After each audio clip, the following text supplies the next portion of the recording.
Низ македонските патишта се возат се уште малку автомобили со погон на електрична енергија. Според официјалните податоци на МВР, бројот на такви возила во 2018 е 204.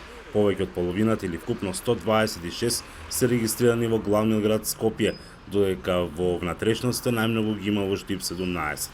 Бројот на хибридни возила кои работат комбинирано и на струја и на бензин е 91.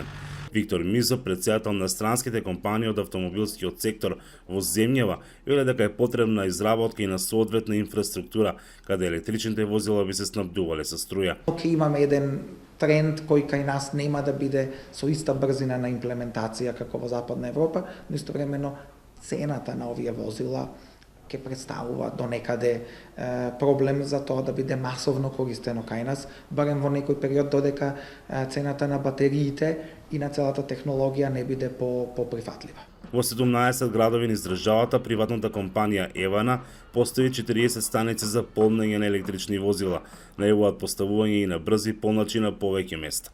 Таква станица има и во Охрид. Јавното претпријатие Билјанин извори кое стопанисува со паркинг просторите на собствениците на вакви возила им нуди бесплатно паркирање во строгиот центар на градот. А додека за хибридните возила преку животна средина имаше закон да се ослободат од наплата за паркирање и истото тоа на сите отворени паркинзи ние во град Охрид му го возможуваме според одлука на Совет која што е донесена во 2019 година. И од продажните салони за автомобили велат дека причина за се уште малата продажба на вакви возила се високите цени за нив, но и слабата инфраструктура со полначи за струја. Но сепак охрабрувачки е дека дури и во развиените западноевропски земји инфраструктурата за вакви возила не е целосно изградена, додава Мизо. Во Европа во тој дел предничи Норвешка. За тоа треба време и треба многу средства. И не може секогаш државата да биде таа која ја гради таа инфраструктура за полнење на електрични возила, туку треба да бидат големи компании. Инаку со новиот закон за моторни возила за прв пат се воведува принципот ако возилото помалку загадува, за него да има помалку данок.